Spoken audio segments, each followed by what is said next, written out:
Good evening, ladies and gentlemen, and welcome to All Era Sports with Sir Hunt as I come to you live from Cincinnati, Ohio, in the United States of America on this 25th of February, 2025. Hope everyone had themselves a wonderful day today. No show last night as I'm still in recovery. I'm still getting my feet on the ground once again. It's going to be a long road back, but I'm still here. I'm still surviving, and I'm still going to do this while I continue my path to recovery. Those are wondering, had a lumbar flare out a couple weeks ago, and it's been a tough struggle for me to get back.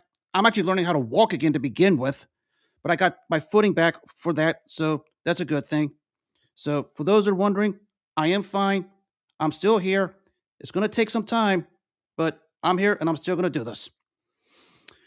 Hope everyone had themselves a wonderful day today on the 25th of February, 2026.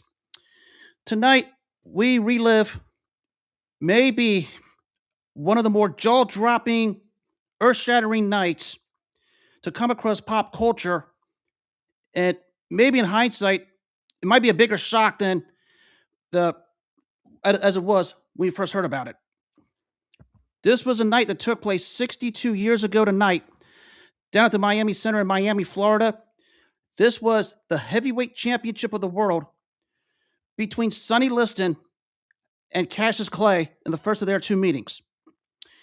Lots to talk about with this one. Lots of questions still being asked 62 years later, but I'll try to answer them because people still want to know questions. Every time this date comes around, this is the fight everybody talks about because of the nature and the shock that took place worldwide, and the world was introduced to a global phenomenon like none other, who put boxing and sports culture on a different landscape after this night. So let's get right down to it. Let's touch on first the champion, Sonny Liston, because this is probably the primary subject of all of this. You talk about Sonny Liston. You talk about real name is Charles L. Sonny Liston, uh, born out of Sanslow, Arkansas. Obviously, at one point moved to Las Vegas. Uh, a top contender, one of the more feared men of our time. Took up boxing while he was in the penitentiary for armed robbery. And we talk about his time in there is basically the beginnings of one of the more real life pariahs that you could ever encounter in the history of all walks of life. Because Sonny Liston was at one that nobody wanted to deal with in the beginning. And it goes a little deeper in that. I'll touch on here in a second. We talk about how he took up boxing. He was there, and he became a member of a mob led by a part of the Lucci's crime family who ran interest in the mafia. It was basically enriched at every level to a point where they wanted Sonny Liston to get involved, and that's where all the involvement of his mob affiliations began. So you had that. We talk about Sonny Liston during his time in the penitentiary. And we talk about when he got out, he took up to professional boxing real early, uh, got off to the blazing hot start. He won the equivalent of 33 of his first 34 fights. Some of the wins there were against guys like Cleveland Williams, Zora Foley, uh, Mike DeJean, among many others, Nino Valdez. Started to become an opposing figure, almost polarizing, due to not just what he was inside of the ring, but due to his affiliations outside of it. And it got to a point where, because of everything, hardly anybody wanted to deal with him. But as he was going on, he started to find himself climbing up the ranks of the heavyweight division. And then all of a sudden, he was the mandatory challenger for the then undisputed heavyweight champion, Floyd Patterson. And for the longest time, the Patterson camp didn't want anything to do with a Liston fight simply because, not only because of they knew Patterson was Liston was all wrong for Patterson, but also according to Patterson's then trainer Cus D'Amato, all of the out of the ring affiliations and the mob and everything that surrounded him, because there's always this dark cloud and this pariah that always followed Sonny Liston everywhere he went, and it basically froze the uh, boxing culture and the landscape at the time because of it. So, but after all of that, it was announced that the fight eventually had to take place, and it did. We talk about Patterson and Liston, and the first one took place at Comiskey Park in September of 1962. And on that night, I mean, Sonny Liston just begludgeoned Floyd Patterson in one round to win the heavyweight championship. And we're talking about a begludgeoning because Patterson just got beat up from start to finish. I mean, first punch Liston hit him with, Patterson was down, was floored twice more. That was the end. Liston is a heavyweight champion. But after that, the Patterson camp had a rematch clause and invoked it. This time, the rematch took place at the Convention Center in Las Vegas. And the exact same thing happened where Floyd Patterson was knocked out in the first round again by Sonny Liston. And at that point, Sonny Liston and his affiliations started to rub off the boxing intelligentsia the wrong way. And it got to a point to where nobody wanted to deal with him. Was he that intimidating because of what he did to Floyd Patterson twice in one round? Or was he just the fact of his affiliations and what's going on around him that nobody wanted to deal with the baggage that Sonny Liston brought? So we fast forward to this a little bit because after these two fights, there was an upcoming contender named Henry Cooper out of England who essentially said, if Sonny Liston wins his title, I'm not touching this guy.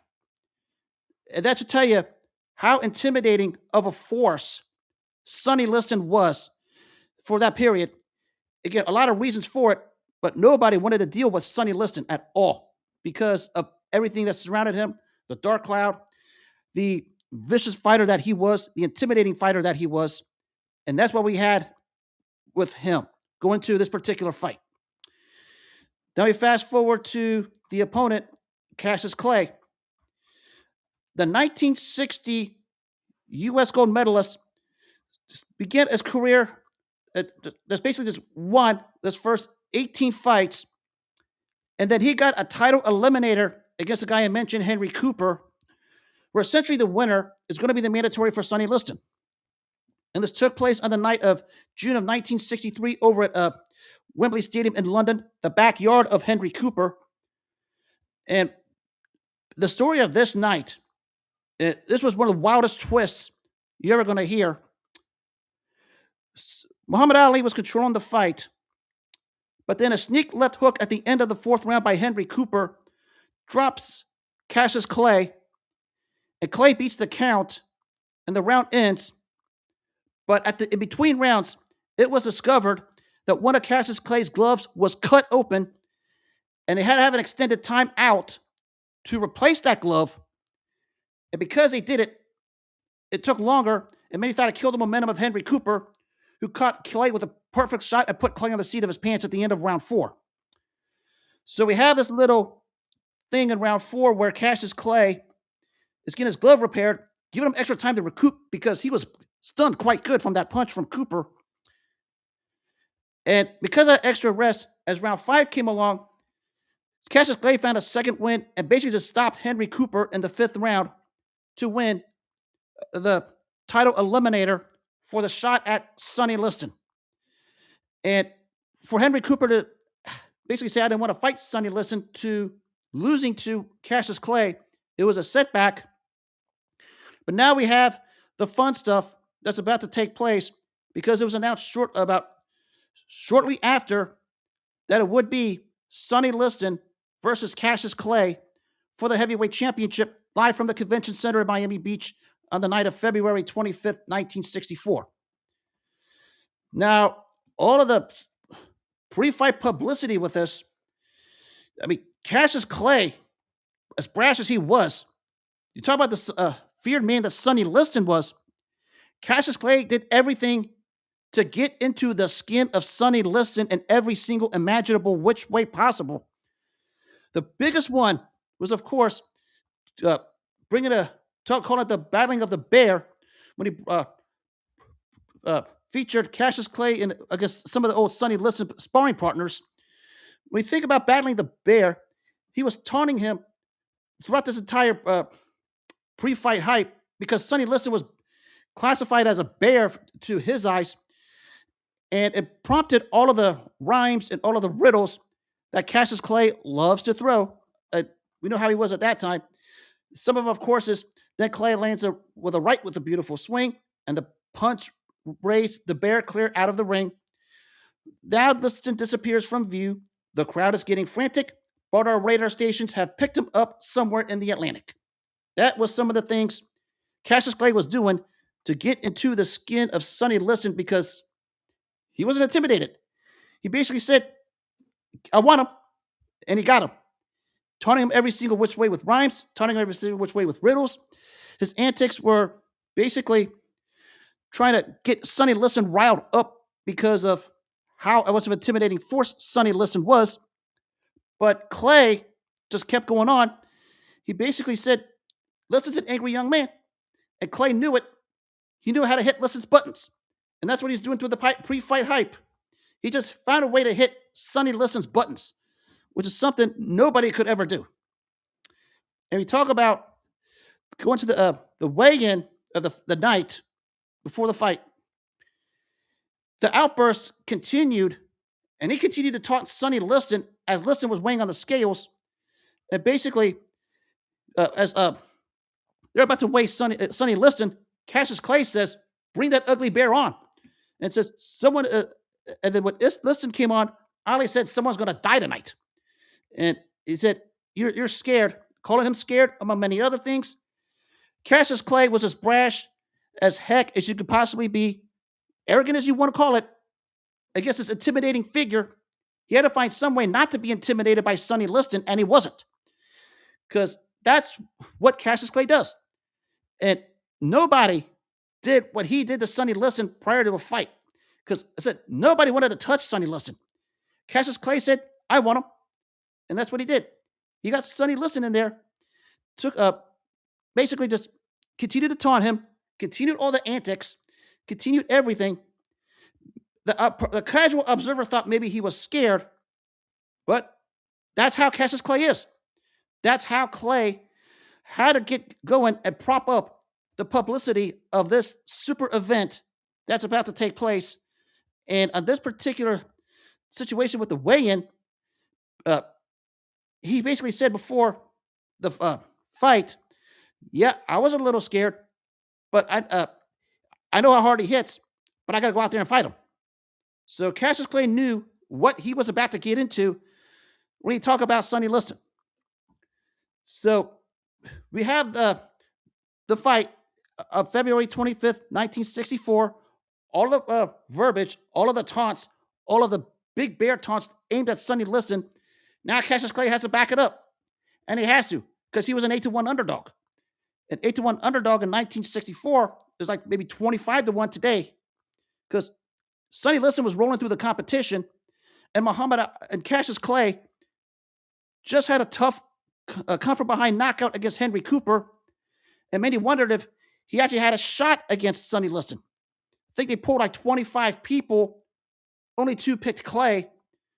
That tells you how one-sided the odds makers were, and that tells you how much of a force Sonny Liston was. A force, a pariah, a menacing figure, whatever you want it, whatever you name it, that was Sonny Liston. So we go to this fight, and the verbiage continued. Cassius Clay didn't want to stop. And as the fight started, Sonny Liston was angry. He went after Clay, was trying to get Clay out of there early because of everything that came out of his mouth. But Clay used the ring, kept Liston at bay with his jab and combinations, started to use his speed, his usual shuffle, among many other things, to keep Liston on the outside, to not let Liston get inside him, as Liston was charging after Clay. And you wonder at some point whether Clay could keep it up from an uncharging fighter like Liston. And as the fight was going on, not only was Clay outboxing Liston, he was outbeating him, outpunching him, and now you had Sonny Liston's face starting to get beat up a little bit. By the end of the third round, a 4-punch combination and there's a big bruise underneath the right eye of Sonny Liston. And from that point, it started to become target practice for Cassius Clay, moving around, dancing with the jab, keeping his distance, not allowing Liston to get inside to do his stuff. Every time Cassius Clay saw the gas on Sonny Liston, he targeted it with that great left jab of his. And as this fight was going on, Joe Louis, the all-time great heavyweight who called this fight, basically said, "What is going on here?" Because everybody's preparing for a Sonny Liston rollover after what he did to Floyd Patterson. Cassius Clay wasn't going to give him that opportunity. And Cassius Clay just took over from there. This thing was not lost. The whole thing started to get real crazy, especially in the middle rounds, where in between rounds 5 and 6, there was a complaint from the Liston camp about something that on Ali's gloves that got into the eyes of Liston.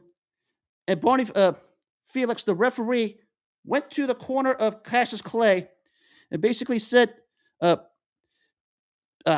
check have those checked, I guess, and basically said, keep those gloves clean, because there were a lot of complaints from the Liston camp as this fight was going on. Don't know if there are complaints or excuses, which I'll touch on at the end. But the story here, as this fight was coming on, Cassius Clay started to step up, Sonny Liston started to step back, and the fight was starting to get sucked and taken out of Sonny Liston as this was going on, because Cassius Clay did anything and everything he wanted to do. And because he was able to do something like that, that's why Sonny Liston couldn't take it. We got to a point to where that eye was starting to become a real mess, and Clay was really starting to open up, and Liston was not able to get inside that jab of Clay's to do his damage. And we fast forward to the dramatic moment, which was the end of round 7. It's going to be round 6. And basically, Clay is ready to start for round 7. But there's Sonny Liston still on the stool. And as he's still on the stool, basically, the fight at that point, everyone wondered what's going on. Cassius Clay was ready to beat him. And at that point, Sonny Liston sat on the stool, and his corner basically said, "That's it." Suddenly, out of nowhere, Sonny Liston, the most feared man on the planet at the time, the image of him sitting on the stool, not coming out for round 7, as Cassius Clay is up and dancing away, shuffling, dancing with his hands in the air, noticing that Sonny Liston spat out his mouthpiece in between rounds 6 and 7. And at that point, everybody's saying, "Wait a minute, Sonny Liston's not coming out." And at that point, that was when they announced the fight was over.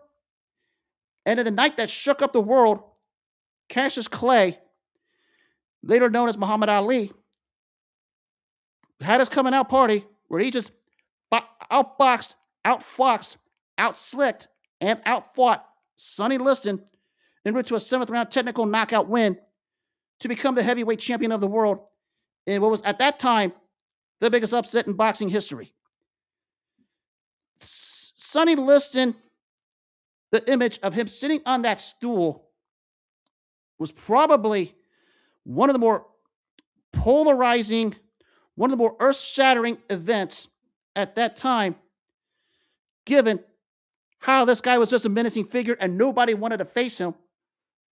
So you talk about this brash fighter named Cassius Clay, and he does what he does to Liston. You have Sonny Liston on the stool, and now everybody's wondering what happened. How do we get to that point? I mean, a lot of theories about what went on with this particular event. We talk about Clay and Liston. There's, of course, deliberate blinding by the accusations from the Liston camp, where apparently there was some kind of formula on the Liston Clay gloves that got into Liston's eye. There was also the rumor of a supposed shoulder injury, allegations of a fix, whatever you want to name it.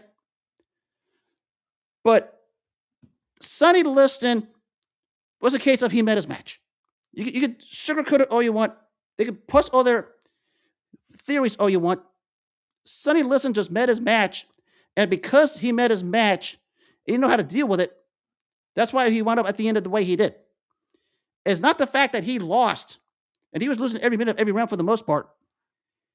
He lost simply having the fight taken out of him as a fight was going on, and because that fight was taken out of him, he didn't have it in him to simply come out and basically say, I could go on. Because at the end of round six, excuse me, he's still there. And he's still sitting on the stool while Clay is getting all the interviews, dancing away, being carried around the ring, and Liston's just sitting there, nothing happening. And that's why what we had took place 62 years ago tonight in Miami, Florida. Lots of questions are still being asked, and lots of conspiracy theories, especially talk about from the angle of Sonny Liston, who had all of these affiliations. It was at one point the guy nobody wanted to touch. Here he is, sitting on the stool, basically quitting on the stool because of the fight taken out of him. And people wonder where it got to that point and why it got to that point. Why it got to that point, Cassius Clay didn't let him get off. He taunted him throughout the publicity, the weigh-in, even during the fight. He even taunted him throughout the fight. And he was confident. He knew he could do it, and he did it. And Sonny Liston just couldn't handle it, no matter how hard you try it, no matter how hard he tried. Now, he tried to blitz him early, but that didn't work. And anything Liston tried, which is hardly anything, Clay had the answers. And it goes back to some of the other upsets I've talked about. When you get pushed, and you're that front runner mantra, like Sonny Liston at one point was, once you get pushed and you're not able to answer the call, you're going to get it and get it quite good. And that's what happened. And because of everything that happened with Sonny Liston, there's always going to be conspiracy theories because of his affiliations and where he was at one point from the baddest man on the planet to all of a sudden quitting on the stool.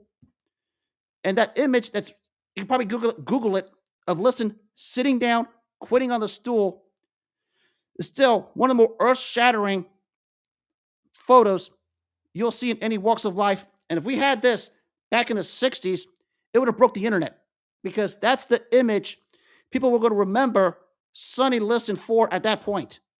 Because to go from just dismantling anybody and everybody he wanted to this, it raises a whole lot of questions. Promise, here we are 62 years later, those same questions we have no answers to. I just can simplify it as Clay did anything and everything he wanted to, because that's what he did. And Sonny Liston started to head to the wrong direction. And boy, you want to talk about a crash and burn? Sonny Liston certainly crashed and burned, because we talk about what took place after this. There was, of course, a rematch a year later up in Lewiston, Maine. And you know what happened on that one for the fight followers? The Phantom Punch, and the iconic image of Muhammad Ali standing over Sonny Liston. And at that point, it was history.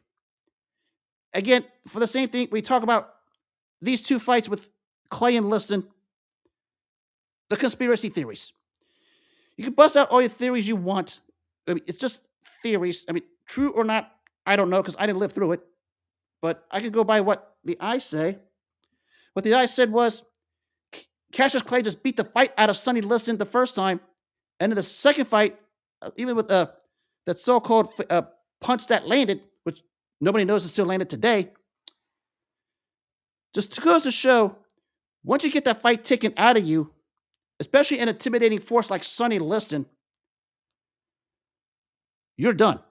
Because fear, just like with some of the guys down the line, fear was the number one strong suit of Sonny Liston.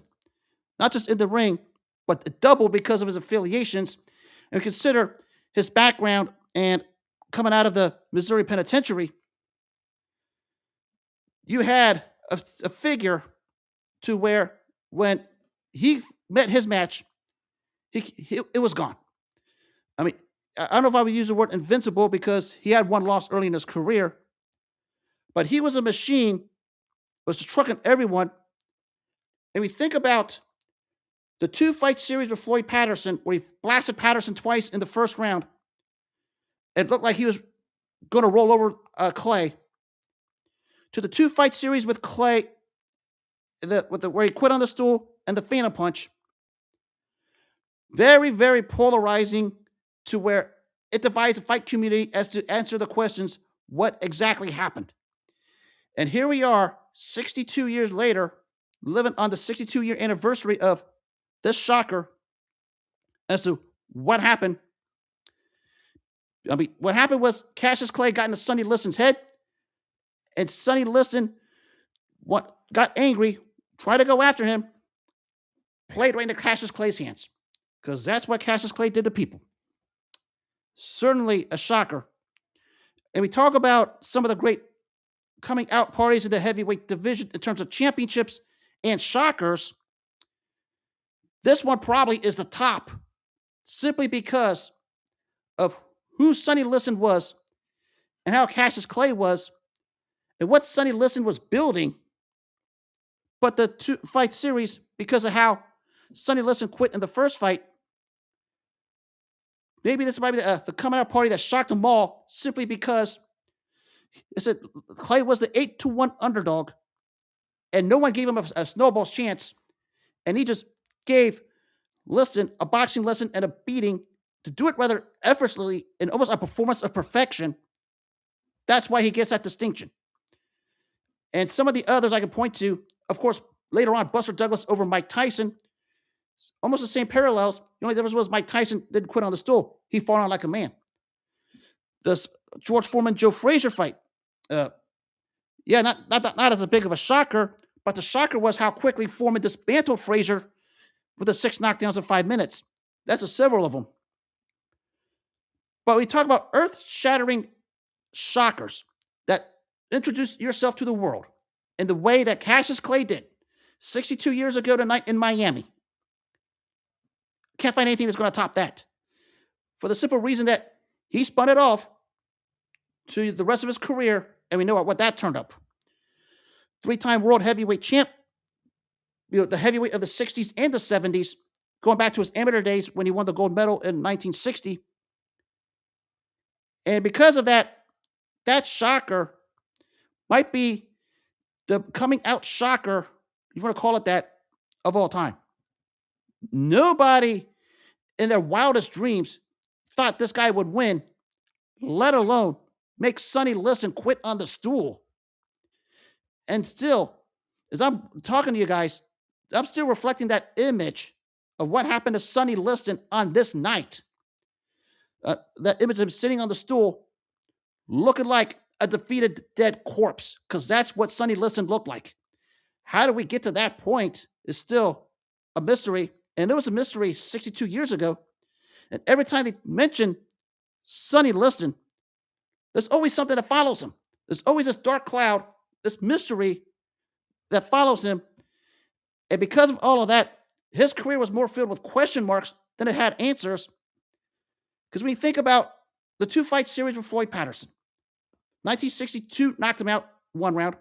Rematch, 1963, knocked him out in the 1st round. Flip it to the 2 fights against Cassius Clay, 1964 in Miami where he quit on the stool. And of course, in Lewiston, Maine in 1965, forever known as the Phantom Punch. One of the more eyebrow-raising flip-flops of a career you could have in the sport. And when you have that kind of a flip-flop, and when you have the kind of a aura that he had at that point and just had it just nowhere just taken out of you, everyone's going to be asking questions. And we still are today. I don't have the answers because my answer is simple. He just met his match. And of course, back then, the Sonny Liston apologists, and there were a lot of them in the mob affiliations that he had, try to circumvent and spin this off as some of the wildest conspiracy theories you could come up with. But the pariah of Sonny Liston, it's a unique character of its own. I mean, it doesn't. I don't put him in anywhere in history just simply because of everything that surrounded him in and out of the ring. And as his career went on, what happened in and out of the ring caught up to him. And Cassius Clay, with all the publicity that he did before the fight, all of the taunting, getting to Liston's head, maybe you wonder Sonny Liston was not as that feared of a man or the invincible force people thought he was. Now, was he Sonny Liston feared because he was that much bad of a bad man, like we saw George Foreman later on? Or was it because of his affiliations with the mob that had camps and fighters saying, wait a minute? The Sonny Liston downfall was predicted by Cus D'Amato prior to the first Floyd Patterson fight.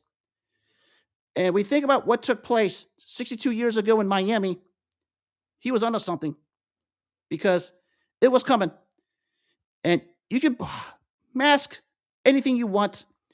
When you get in that ring, and you have that aura, whatever the word you want to use, as the most feared man in the sport.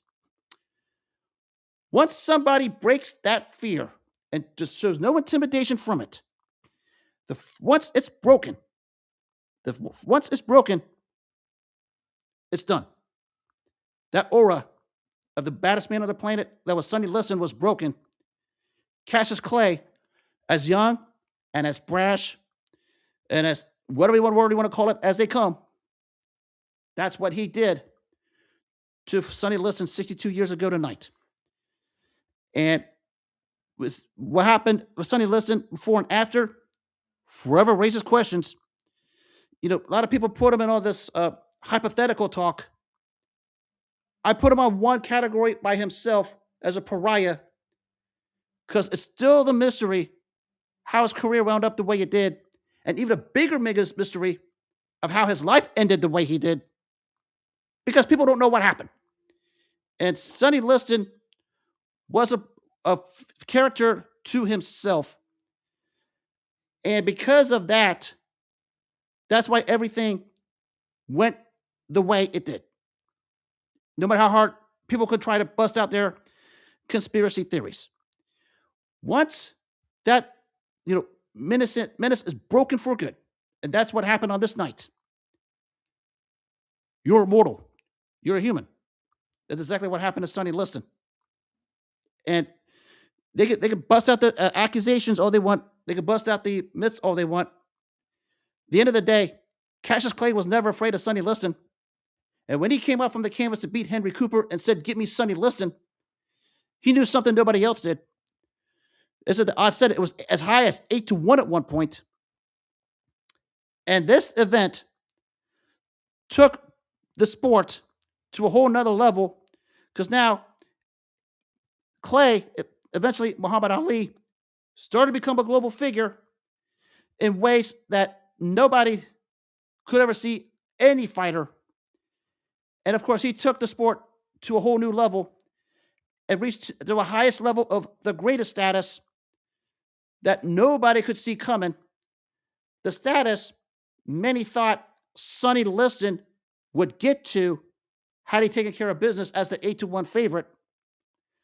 But the image of this feared man sitting and quitting on the stool at the end of round 6 is the image that will forever live through anything when you talk about Sonny Liston. Because the invincible force was broken, and we've seen it with heavyweights in that mantra, George Foreman, Mike Tyson, just to name a few of them. Once that's broken and you have no other way around it, it's over. And you could probably say it was over for Sonny Liston at this point.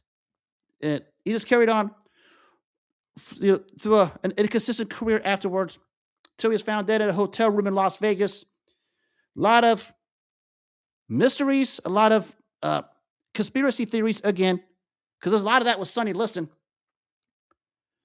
But for Sonny Liston, maybe put him in that category of another case of a guy that could have been Yes, he did win the title and defended it against Patterson. But we consider to go from that high and just crash and burn, turn the plane, turn sideways, crash and burn fast, 100 degrees miles per hour onto the ground, like Liston did when he lost to Cassius Clay. It raises eyebrows because you seldom see crashes and burns quite like that. And Sonny Liston crashed and burned. There's no other way to sugarcoat it. And Cassius Clay spun that off to the rest of his way. And people are still going to wonder what happened. Probably 30 years from now, people are going to be taking a microphone and talking about Clay-Liston 1. And they're going to try to find out the answers themselves. But maybe at this point, 62 years later, maybe the best thing at this point is to leave those questions unanswered because it was Cassius Clay, for his own gratification and satisfaction, answer the questions for himself as to whether he can handle Sonny Liston. He did it, and that's probably the only answer you can ever come up with. Because Sonny Liston didn't fight anything but Cassius Clay, and Cassius Clay just did anything and everything he wanted to do.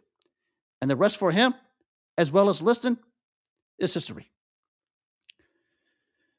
And I encourage anyone, if you guys have the Paramount Plus or the Showtime apps, there's a documentary on Sonny Liston that includes Mike Tyson on it. And Mike Tyson has said some truthful things about just what type of a force and intimidating figure Sonny Liston was. I encourage everybody to watch it because Sonny Liston was certainly a pariah and a menace and basically polarizing when you consider Sonny Liston divided the community with his affiliations and how he fought. And there were times as his career was going on, because of everything, he started to rub everybody off the wrong way until the Cassius Clay fight happened. And the day he sat on that stool in that fight in 1964, from that point forward, maybe the real truth at the end of the day is we see it all the time. He could be the front runner. You can control anything you want. But when you meet somebody who won't be intimidated by you, and you have the aura of being something sensational and something menacing, and that's cracked, not just broken, cracked, it'll start to crack, it'll start to break, it'll start to break down, and that'll be the end. And it started for Sonny Liston on this night. From here to the end, it really was the end. And for Cassius Clay, they say this was the beginning. Well, it really was the beginning. As he said, Sonny Liston wanted to go to heaven, so he took him in 7. The king of the world, the bad man who shook up the world. 62 years ago tonight at the Miami Convention Center in Miami Beach. Before Tyson Douglas, the greatest upset in boxing history. Basically the same parallels when you think about it. Liston and Tyson, feared men, invincible, nobody was going to beat them. Clay and Douglas, massive underdogs, and nobody thought they had a shot. They beat the holy willikers out of Liston and Tyson respectively. And after that, Liston and Tyson hit the end. And of course, Ali and Douglas is a different dynamic. I won't get into it. But I said this about, we fight a bully in the ring. And I brought this up last year when I talked about the Holyfield-Tyson fight. I'll conclude this. If you're not intimidated, that's a level playing field. And you have any kind of skill against a kind of a fighter, like Cassius Clay and Sonny Liston in this fight. Clay wasn't intimidated, so that leveled the playing field. Anything Clay did surpassed Sonny Liston. That's how it is. Because you can have your bullies in the ring. You can have your stylists in the ring.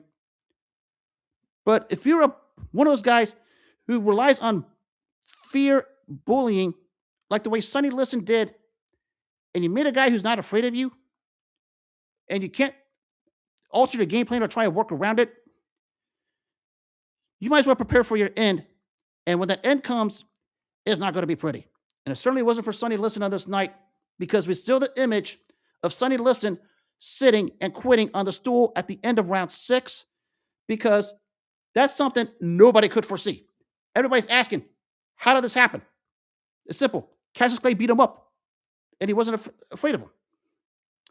Nothing more needs to be said. But 62 years ago tonight, the original biggest upset in heavyweight boxing history took place. The talents went to South Beach, and it was Cassius Clay's talents that escalated to a new level, shocked the whole world by making Sonny Liston quit on the stool to win the undisputed heavyweight championship.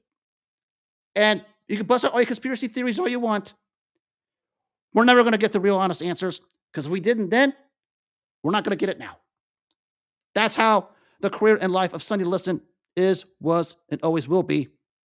A mystery filled with question marks and incomplete answers. I tell you, I said, watch the Showtime documentary on Liston. Trust me, it'll put chills up and down your spine of what this guy did, from in and out of the ring. And that's the kind of stuff, if you're into one of those mysteries, you can probably draw your own conclusions, but it doesn't mean it's an overall answer for the rest of the world. That is all. And on that note, that'll wrap up this edition of All Era Sports with Sirhan. No show for the rest of the week. I will be back Monday as I will continue my road to recovery. Once again, I am fine. I need a little time. I'll be back soon enough.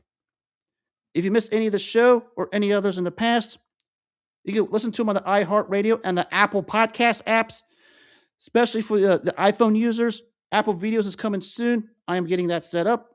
The show will be live on that particular platform. And if you want to watch the video version, see what it is I wear or these nice pair of gloves I wear at times, you can watch them on X, Facebook, and the Spotify apps. And as always, make self-care number one in your life. Take care of yourself first. Always respect other people's boundaries. But just as importantly, set strong boundaries for yourself and don't let anyone walk all over you. And other good things will happen. I'm learning the importance of self-care right now because I'm having it dished out to me. I will admit it. But I will be fine. I will be fine. Minute by minute, second by second. Those who wrote me about my situation, I just want to say thank you. I will be fine. I haven't gone through this before, so just be patient. And on that note, have a good rest of the night. Take care of yourselves. God bless. Enjoy the weekend. I'll see you Monday.